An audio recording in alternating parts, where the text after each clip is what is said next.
Esta é uma conferência que dei na Universidade de Texas em janeiro de 2024, dedicada à análise da teoria do desenvolvimento do ser do ponto de vista de Winnicott, bem como as consequências clínicas que a inserção da questão dos modos de ser no mundo implica para os tratamentos psicoterápicos.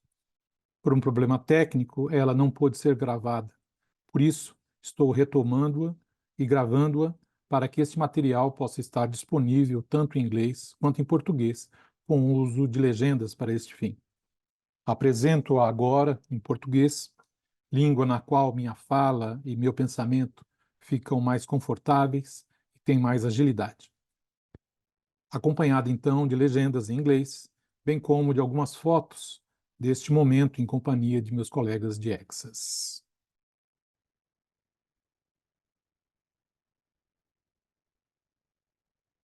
Caros colegas, primeiramente e antes de tudo, eu gostaria de expressar minha gratidão pelo gentil convite de meu colega, professor Dr. Leonardo Niro Nascimento, e pelos esforços na organização da minha visita e preparação desta conferência. É uma honra ser recebido por vocês. Gostaria de estender meus agradecimentos pela oportunidade de compartilhar algumas das descobertas de minhas pesquisas sobre as teorias psicanalíticas do desenvolvimento. Sou um psicólogo e psicanalista que acredita no poder construtivo e criativo da natureza humana. Embora não seja ingênuo, pois sei dos danos que o ser humano pode causar a si mesmo e aos outros. Acredito no poder das relações humanas, nas quais o encontro marcado pela compreensão e pela comunicação profunda entre os indivíduos pode levar à integração pessoal e social, fazendo com que a vida seja algo que vale a pena ser vivida. A compreensão proporcionada pela psicanálise, pelos estudos sobre a história do desenvolvimento das ideias na psicologia e na psiquiatria, pela compreensão descritiva e teórica das teorias do desenvolvimento, sejam as educacionais ou comportamentais, cognitivas, psicanalíticas, etológicas, etc., todos eles visam, de uma forma ou de outra, realizar os objetivos individuais e sociais de um tratamento psicoterápico psicanalítico. Ou seja, tornar a vida emocional possível e que ela vale a pena de ser vivida. Antes de começar minha conferência, eu gostaria de apresentar uma sinopse do que vou desenvolver. Minha meta é analisar as principais teses de meu livro, Psicanálise do Ser, a teoria do desenvolvimento emocional de Winnicott, como uma psicologia baseada na fenomenologia, acrescentando a isto alguns dos seus desenvolvimentos.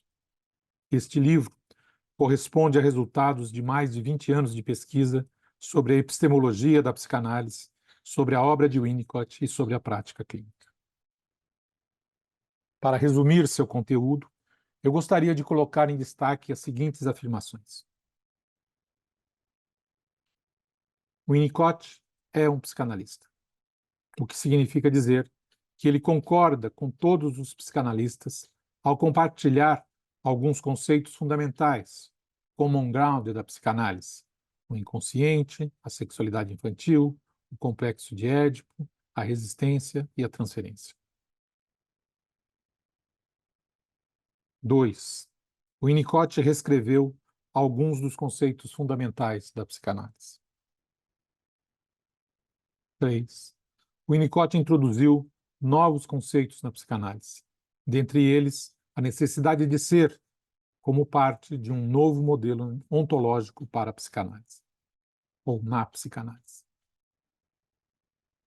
4. Esse quadro de mudanças alterou o estatuto epistemológico da psicanálise, levando-a do campo das ciências naturais para o campo das ciências hermenêuticas.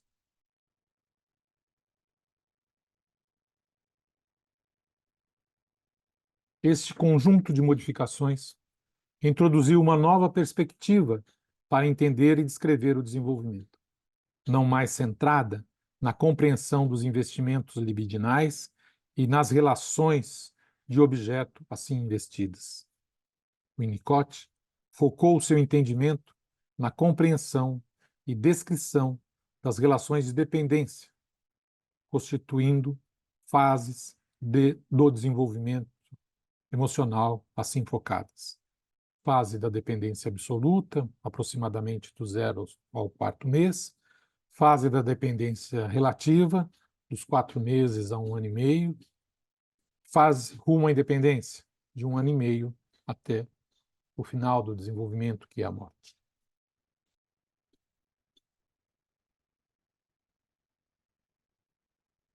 Nestas fases, para o Winnicott, poderíamos destacar novos tipos de relações de objeto. Na fase da dependência absoluta, as relações com objeto subjetivo. Na fase da dependência relativa, as relações com objeto transicional. E na fase rumo à independência, as relações com objeto externo apreendido como objetivo.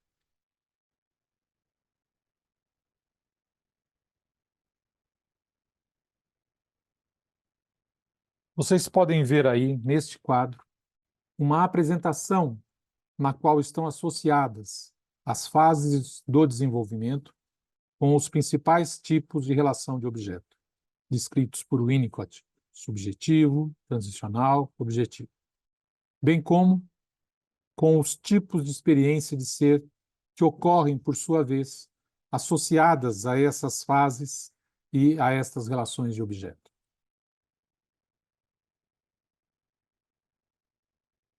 Estas relações e estes modos de experienciar ser, por sua vez, são reproduzidos e revividos no processo psicoterápico psicanalítico e no manejo da relação transferencial. Vejamos agora quais são os objetivos da psicanálise. Os objetivos da psicanálise, em seu clássico sentido, poderiam ser sintetizados na frase: conhece-te a ti mesmo. Agora, nessa perspectiva, com a inserção da noção de ser, este objetivo poderia ser enunciado como: encontre a si mesmo, realize o que você é, descubra a si mesmo, experimente a si mesmo. É nesse contexto que venho hoje apresentar alguns dos entendimentos resultados de minha prática como psicanalista e como cientista. Hoje, gostaria então de apresentar as teses principais de meu livro, intitulado Psicanálise do Ser, a teoria do desenvolvimento emocional de Winnicott como uma psicologia baseada na fenomenologia, publicado em 2020. Explorarei também alguns dos seus desenvolvimentos atuais, que têm implicações para as teorias do desenvolvimento e para as práticas clínicas. A tese central do meu livro é a seguinte: 1. As contribuições de Winnicott transformaram os fundamentos epistemológicos e práticos da psicanálise. 2. Suas proposições envolvem uma redescrição de conceitos psicanalíticos fundamentais, tais como o inconsciente, o lugar e o papel da sexualidade infantil, o lugar e o papel do complexo de Édipo, o narcisismo primário, as relações objetais, a transferência, dentre outros. 3. Winnicott introduziu novos conceitos e novas ideias na psicanálise, incluindo os objetos subjetivos, objetos transicionais, a elaboração imaginativa, o uso de objetos, a deprivação, o verdadeiro e o falso self, gesto espontâneo, criatividade primária, etc. 4. Winnicott também rejeitou a teorização metapsicológica como um tipo de mudança teórica fundamental. 5. Winnicott introduziu a noção de ser e de continuidade de ser como fundamentos ontológicos da psicanálise. Essas propostas de Winnicott mudaram a posição epistemológica da psicanálise, tornando-a uma ciência hermenêutica.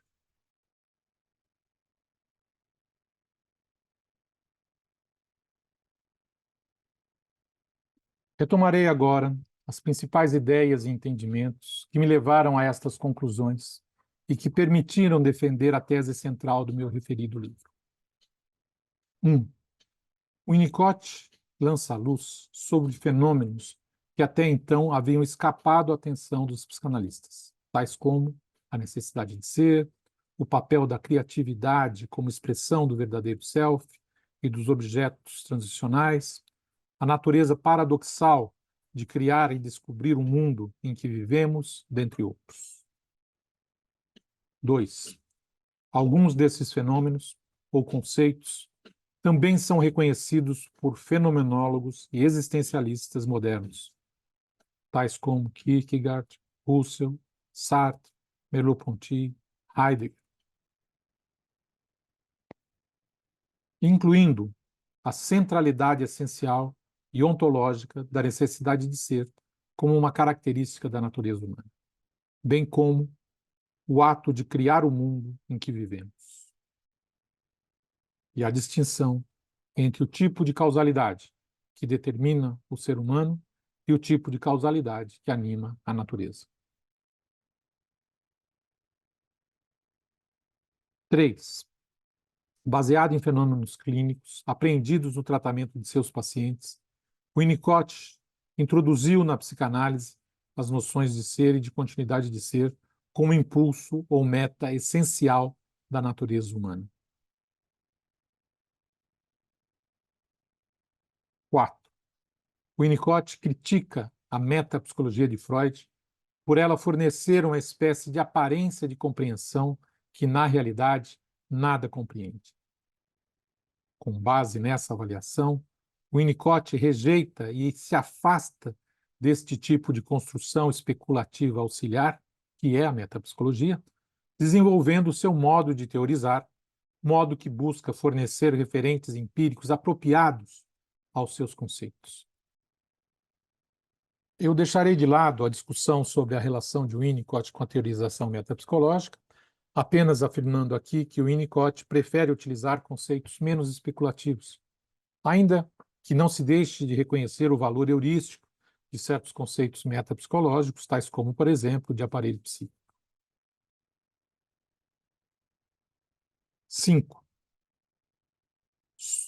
Suas proposições, as proposições de Winnicott, aliam-se em termos descritivos com os conceitos teóricos e descritivos dos fenomenólogos e existencialistas modernos, servindo de base para a construção de uma esperada ou desejada nova psicologia científica, distinta da psicologia naturalista, como Freud desejava que a psicanálise fosse. Com Winnicott, a psicanálise naturalista, fundada por Freud, transformou-se numa ciência hermenêutica de base fenomenológica. 6. Winnicott propôs uma teoria do desenvolvimento emocional considerando duas linhas de fenômenos e suas fases, a da dependência e a dos modos de ser. Hoje, em minha apresentação, pretendo elucidar algumas referências e hipóteses que constituem meu pensamento e minhas contribuições para a ciência. A esse respeito, gostaria de 1. Contextualizar o Winnicott na história da psicanálise. 2. Destacar, tanto teórica como descritivamente, a singularidade e a especificidade da sua teoria do desenvolvimento emocional. E 3.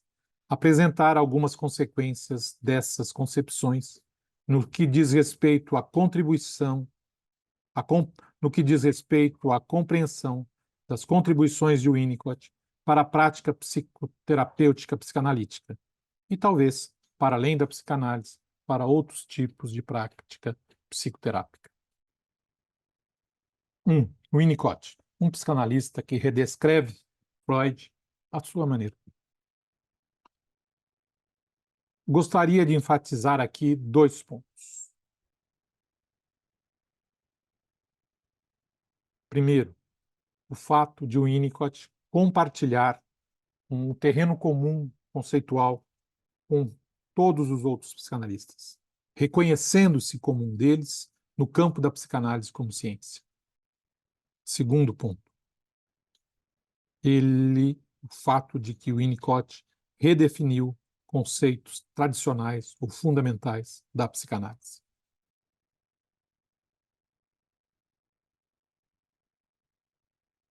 Primeiramente, consideremos a posição de Winnicott como psicanalista. Assim como seus colegas psicanalistas, ele compartilha vários conceitos fundamentais que constituem o common ground da psicanálise. Tomando como referência fundamental a obra de Freud, podemos dizer que os conceitos fundamentais que afirmam constituírem o common ground da psicanálise são: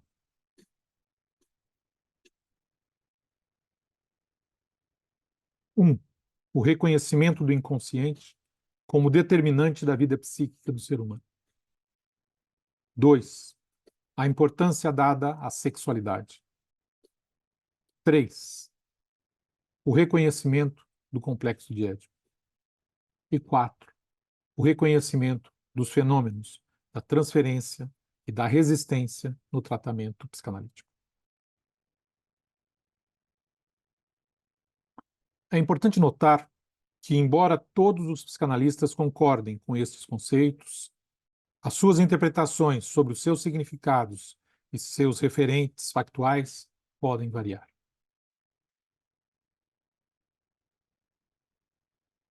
Winnicott diz: o leitor deve saber que sou um produto da escola freudiana ou psicanalítica.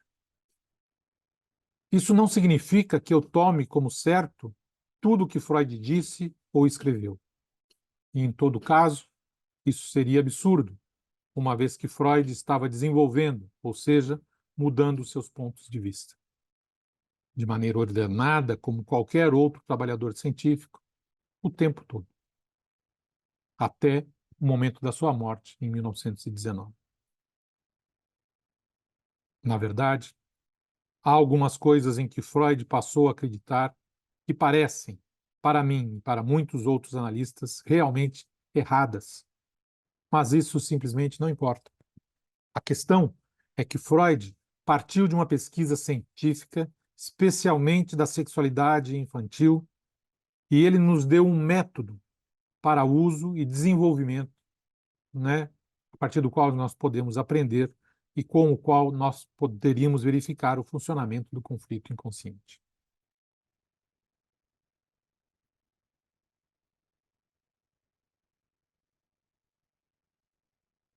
Em segundo lugar, Winnicott redescreveu conceitos fundamentais da psicanálise. Tal como observado por Greenberg e Mitchell, cito: contudo, Winnicott preserva a tradição de uma maneira curiosa, em grande parte distorcendo-a.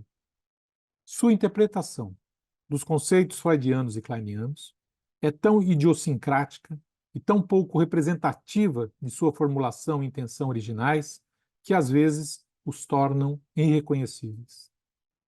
Ele reconta a história das ideias psicanalíticas não tanto como elas se desenvolveram, mas como gostaria que tivesse sido, redescrevendo Freud para torná-lo um predecessor mais claro e mais evidente da visão do próprio Winnicott tem sobre a psicanálise. Fim de citação. Nesse sentido, Winnicott redefine a noção de inconsciente, o lugar da sexualidade infantil, a centralidade da vida instintiva, o lugar do complexo de Édipo, o conceito de transferência e resistência, os objetivos do tratamento psicanalítico, as relações objetais e assim por diante. Winnicott inova a psicanálise, introduzindo novos conceitos e fenômenos em sua compreensão da vida psicoemocional do ser humano e da natureza humana, bem como em sua compreensão do processo psicoterapêutico baseado na teoria psicanalítica. Muitas dessas inserções conceituais e descritivas, ou novidades, têm proximidade teórica e descritiva com a forma como os fenomenólogos e os existencialistas modernos compreenderam o ser humano. Tais como: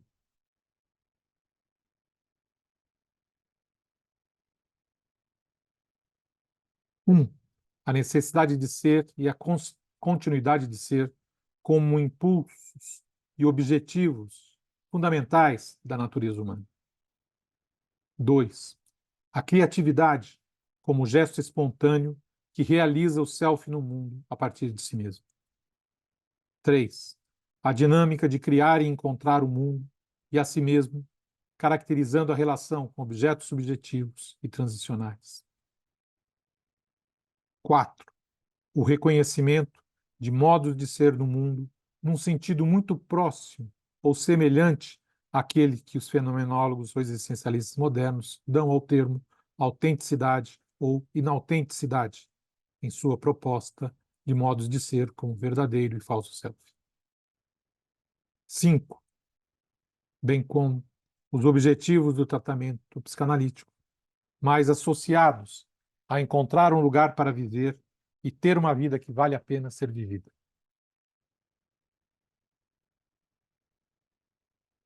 Em termos de uma análise do modelo ontológico utilizado na psicanálise, opondo-se à redução da vida psíquica como primária e fundamentalmente impulsionada pelo TRIB, instinto, pulsão ou pulsão instintiva, Winnicott introduziu a noção de ser, necessidade de ser e continuidade de ser, formando, junto com o impulso amoroso primitivo, um novo modelo ontológico para a compreensão da natureza humana.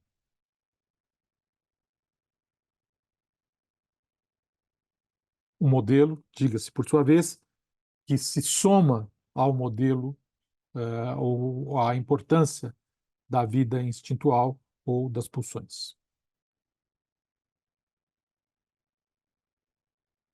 Nesta sessão, apresentarei 1. Um quadro geral da teoria do desenvolvimento emocional na perspectiva de Winnicott. 2. Os principais tipos de relações objetais envolvidos no processo de desenvolvimento. E 3. Os principais modos de ser vivenciados ao longo do processo de desenvolvimento e presentes ao longo da vida. Winnicott apresenta a sua teoria do desenvolvimento tomando como referências e princípios orientadores 1. Os vários tipos de relações de dependência vividas nas relações interpessoais desde o início. 2. E as diversas maneiras de ser consigo mesmo e com os outros. Essa teoria pode ser descrita identificando várias fases e dinâmicas que irei agora apresentar. Primeiramente, seguindo uma descrição feita pelo próprio Winnicott a respeito do fenômeno da dependência e suas etapas. Cito Winnicott. Na fase de sustentação, o bebê é maximamente dependente. Pode-se classificar a dependência assim. 1. Dependência absoluta. Neste caso, a criança não tem meios de saber sobre os cuidados maternos, ou dos cuidados maternos, que são, em grande parte, uma questão de profilaxia. Ele não pode obter controle sobre o que é bom e o que é mal feito sobre ele, mas está apenas em posição de obter lucro ou de sofrer perturbações. 2. Dependência relativa. Aqui, a criança pode tornar-se consciente da necessidade dos detalhes do cuidado materno e pode, numa extensão crescente, relacioná-los com o impulso pessoal e, mais tarde, num tratamento psicanalítico, pode reproduzi-los na transferência. 3. Rumo à independência. A criança desenvolve meios para viver sem cuidados reais. Isto é conseguido através do acúmulo de memórias de cuidado da projeção de necessidades pessoais e da introjeção de detalhes do cuidado, com o desenvolvimento da confiança no ambiente. Aqui deve ser acrescentado o elemento da compreensão intelectual com suas tremendas implicações.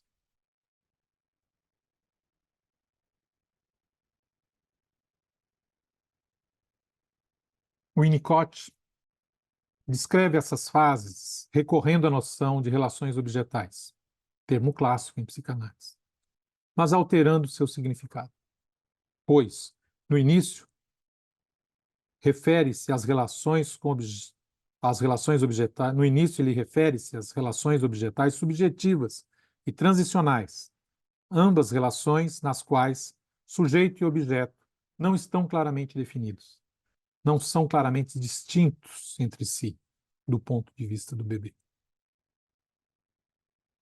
Irei agora retomar uma representação dessas fases, elucidando algumas dinâmicas específicas, não todas, evidentemente, para fornecer uma compreensão geral de como o Winnicott visualiza o desenvolvimento e as diversas integrações alcançadas nesse processo.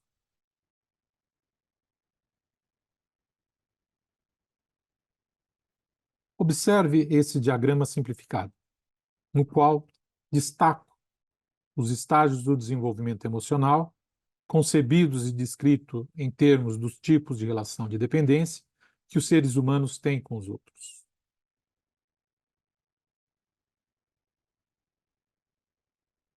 Cada uma dessas etapas, por sua vez, está relacionada a um tipo de relação objetal. Uma dinâmica relacional em que sujeito e objeto assumem posições e características que, ora, mesclam sujeito e objeto, ora, os distinguem como entidades separadas.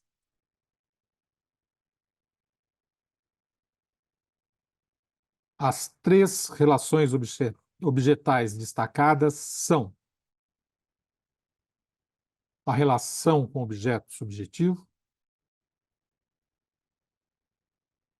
a relação com objeto transicional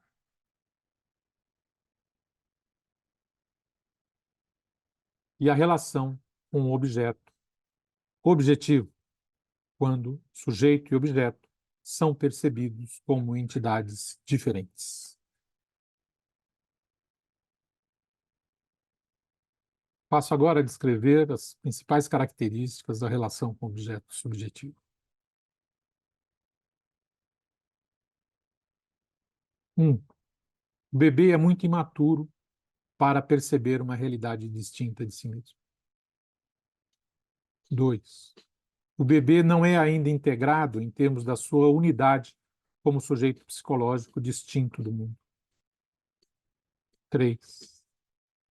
Da perspectiva do bebê, ele é a única realidade existente. Porém, do ponto de vista do observador, existem dois indivíduos.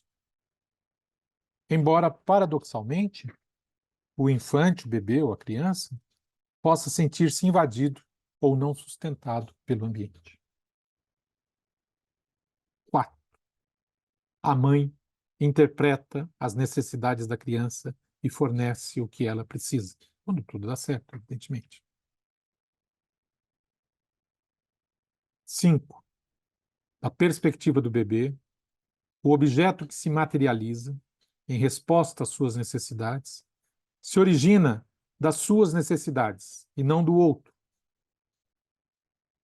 Tal como, usando uma analogia, o calor que vem do fogo sem que o fogo precise fazer algum esforço ou uma ação para isso. 5. Portanto, é nesse sentido denominado um objeto que emana do sujeito criança, um objeto subjetivo. Do ponto de vista do bebê, paradoxalmente, o objeto é criado e encontrado em função da sua necessidade. E, neste caso, o objeto desaparece, tão logo a necessidade desapareça ou seja realizada.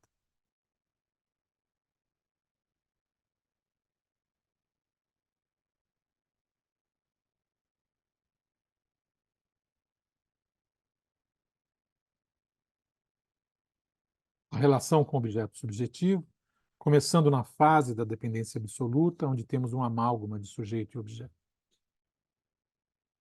Esta fase dinâmica ou fenômeno é mais facilmente compreendida se pensamos na situação em que o bebê está no ventre da mãe, representada pela imagem de círculos concêntricos. Ou quando o bebê nasce. Do ponto de vista do observador, vemos um bebê e uma mãe, um sujeito e um objeto. Mas da perspectiva do bebê, que não tem maturidade para compreender uma realidade que é não eu ou não self, a criança ainda vive como se estivesse no útero da mãe. Nesse sentido, cabe ressaltar que o objeto pertence ao bebê, é efeito da sua necessidade e, portanto, merece o título de subjetivo. Sinteticamente, o objeto é o sujeito.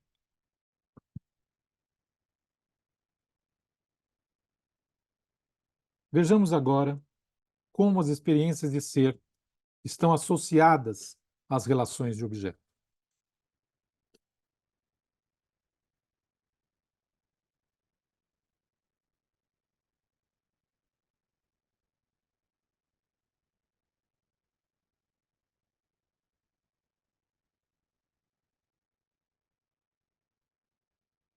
A relação, vejamos agora a relação com o objeto transicional, as principais características da relação com os objetos transicionais.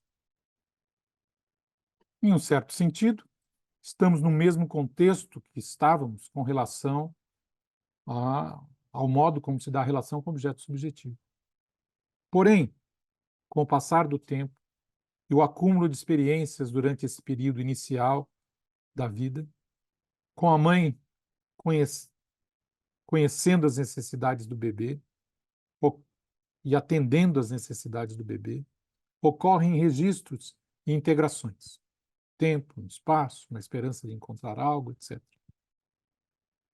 Nesta nova conjuntura, depois dessas integrações, depois que tudo isso, o bebê acumulou essas experiências, nesse momento da transicionalidade ou da relação com os objetos funcionais, nesta nova conjuntura, quando a necessidade cessa, o objeto não desaparece.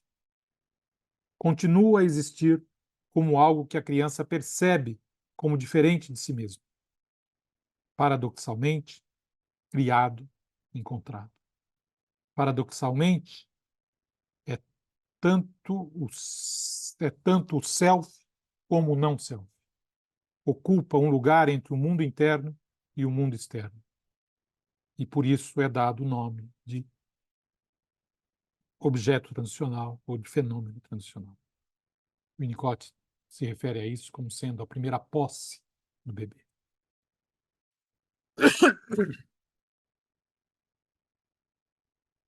O melhor exemplo do que são os objetos e fenômenos transicionais pode ser visto nos quadrinhos Calvin e o Tigre ou Peanuts, Charlie Brown e seu cobertor.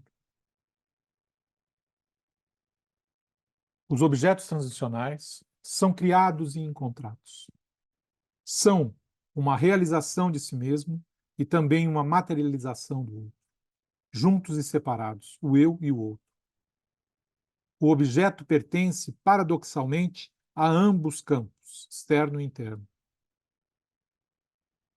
Sua diferença com o objeto subjetivo é que, quando a necessidade desaparece ou é satisfeita, o objeto permanece existindo. A dinâmica da relação com o objeto transicional é a mesma dinâmica da atividade de brincar.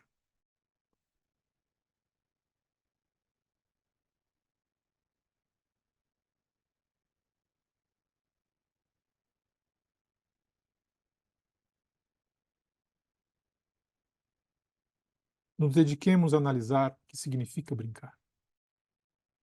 Os fenômenos transicionais significam um tipo particular de relação com a realidade, sendo esta realidade ao mesmo tempo interna e externa, ou nenhuma nem outra, existindo em um espaço entre dois, chamado espaço potencial. Fundamentalmente, corresponde à dinâmica que caracteriza o ato de brincar. Uma ação em que o sujeito se realiza em seu gesto criativo, encontrando a si mesmo e ao outro.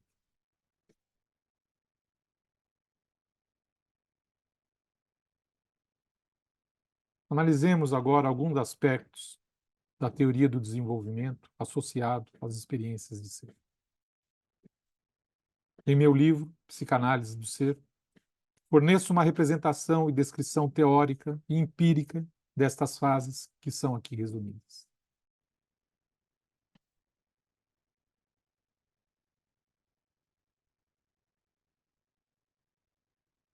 Isto segue a mesma linha que visa caracterizar a apreensão de si mesmo e dos outros em termos de experiência de ser.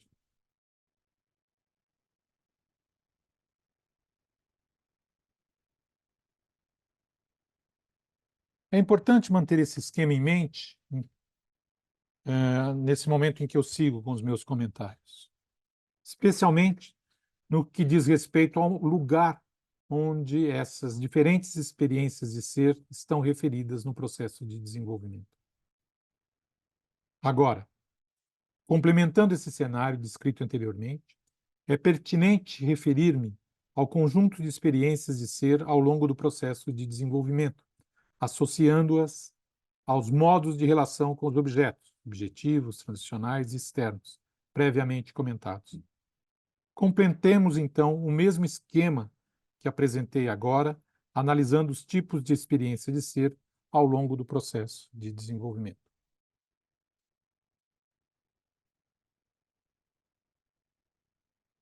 Vejamos agora cada uma destas experiências de ser. Analisemos-a em separado.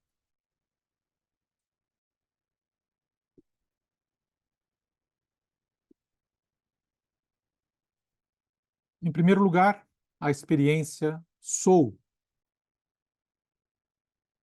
amness.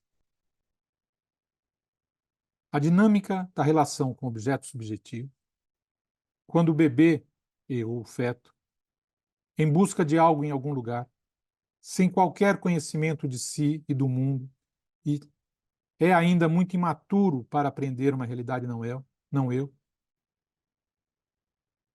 Este bebê é sustentado por um ambiente, mãe ambiente, que, interpretando o que ele necessita, proporciona isto, ou seja, atende às necessidades do bebê.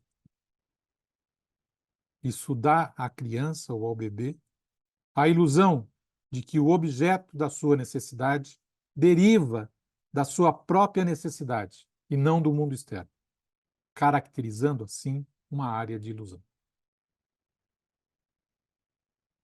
Esta dinâmica existencial relacional possibilita o sentimento de ser e de continuar a ser, sem ainda haver uma unidade do sujeito psicológico, sem uma integração num eu que distingua o eu do mundo, o que só ocorrerá muito mais tarde no processo de desenvolvimento. E sem ainda ter nenhum adjetivo ou qualificador para si mesmo. Portanto, é uma pura experiência de ser sem eu, sem predicado. Ou seja, uma espécie de experiência pura de simplesmente ser. Sou, amness. Outra experiência de ser, a experiência sou com. Am with. Quando, na fase de dependência relativa, estamos no domínio dos fenômenos transicionais, nas relações com os objetos transicionais, a ação criativa de brincar, a criação encontro dos objetos transicionais, também realiza o self enquanto simultaneamente apreende o outro, paradoxalmente, criando a si mesmo e ao outro. Isto é semelhante a uma película que separa dois líquidos, existindo entre eles, pertencente a ambos simultaneamente. Esta dinâmica relacional proporciona, portanto, um tipo de experiência de ser que depende necessariamente de uma certa externalidade paradoxal, criar e encontrar, ser você mesmo e aprender o outro como junto e separado, que é a experiência sou com, am with.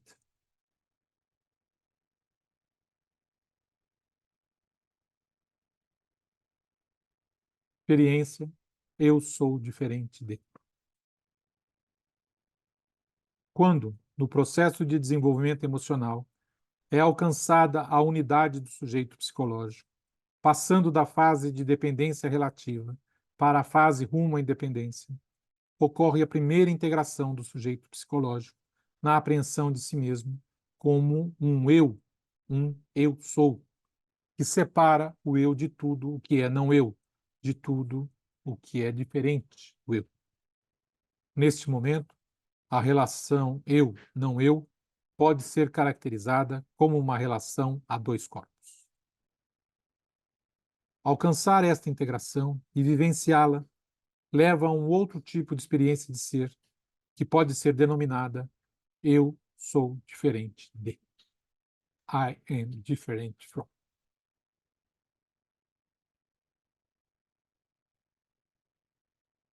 E, por fim, a experiência eu sou X. X sendo um predicado do eu. Continuando com o processo de desenvolvimento, nesta fase rumo à independência, também caracterizável como fase do concernimento ou posição depressiva de Melanie Klein, temos uma série de integrações ocorrendo. Entre elas, a integração dos impulsos amorosos e destrutivos como parte do eu, e também presente em conjunto nos objetos, a integração da vida instintiva como algo que passa a ser apreendido como um aspecto interno do self, etc. Essas integrações levam à apreensão de si mesmo como sendo uma pessoa inteira, whole person. Essa integração permite agora estabelecer relações triangulares, relações a três corpos. É o momento em que todo o conjunto de projeções, introjeções e identificações interpessoais podem começar a ocorrer. Com essas conquistas e integrações, o eu já pode predicar-se, tendo assim a possibilidade de viver a experiência de ser que pode receber predicados. Eu sou X, sendo X um predicado do eu.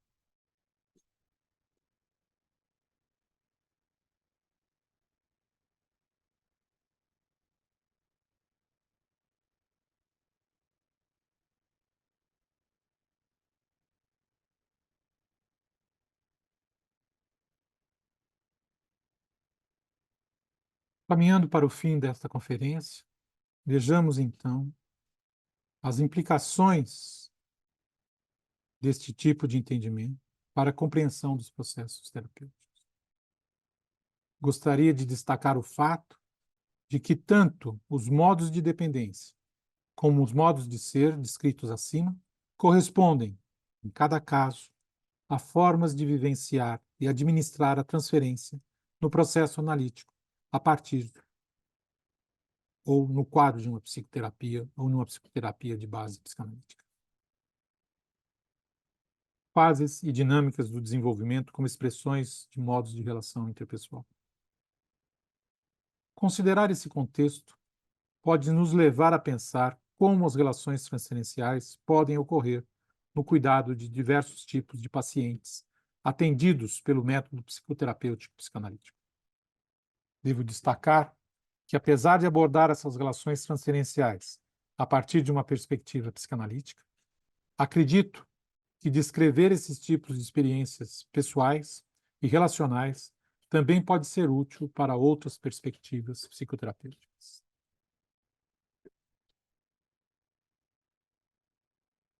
Vejamos então a relação, a associação entre as relações de objeto e as experiências de ser. Nesse sentido, gostaria de destacar três tipos de relações objetais descritas por Winnicott: a relação com objeto subjetivo, a relação com objeto transicional e a relação com objeto apreendido objetivamente como externo, bem como quatro tipos de experiências de ser: sou, sou com, eu sou diferente de e eu sou predicável. Eu sou X. X é um predicado do eu. Todos referindo-se a momentos específicos da teoria do desenvolvimento de Wien.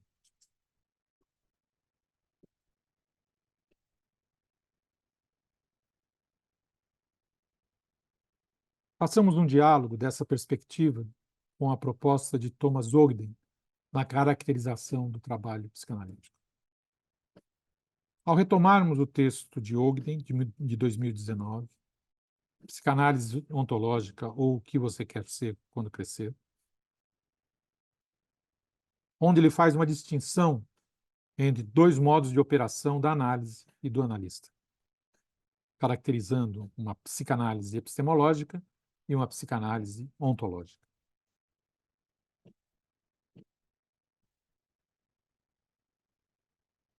Psicanálise epistemológica. A psicanálise epistemológica busca produzir compreensão. Cito Ogden. A psicanálise epistemológica, tal como utiliza o termo, refere-se a um processo de aquisição de conhecimento e de obtenção de entendimento do paciente. Particularmente, entendimento do mundo interior inconsciente do paciente e sua relação com o mundo externo. Essa compreensão serve para organizar a experiência de uma pessoa de uma forma que seja valiosa para lidar com seus problemas emocionais e alcançar mudanças psíquicas.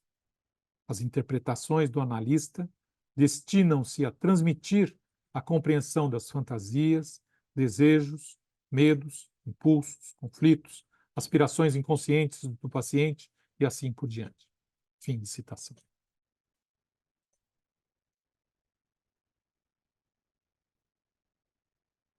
Psicanálise ontológica.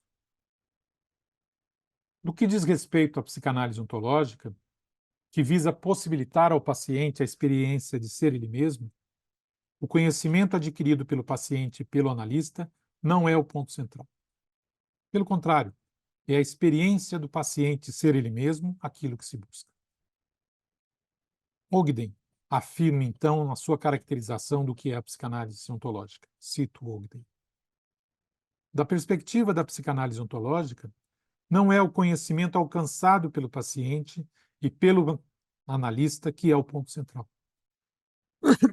Em vez disso, é a experiência do paciente de chegar à compreensão de forma criativa e com imensa alegria, uma experiência na qual o paciente está engajado não predominantemente na busca pela autocompreensão, mas na experiência do processo de se tornar mais plenamente ele mesmo. Fim de citação.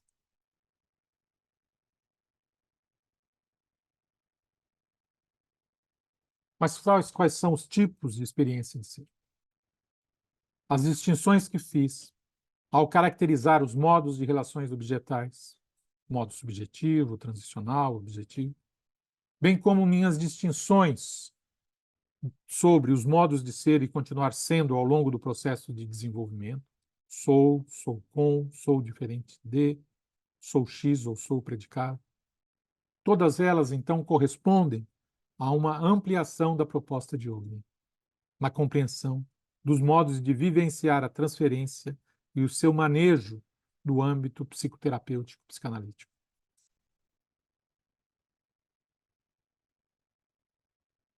Espero que essas formas de caracterizar as relações interpessoais, em termos de experiências de ser, também possam ser úteis para outras abordagens psicoterapêuticas, além do contexto da psicanálise.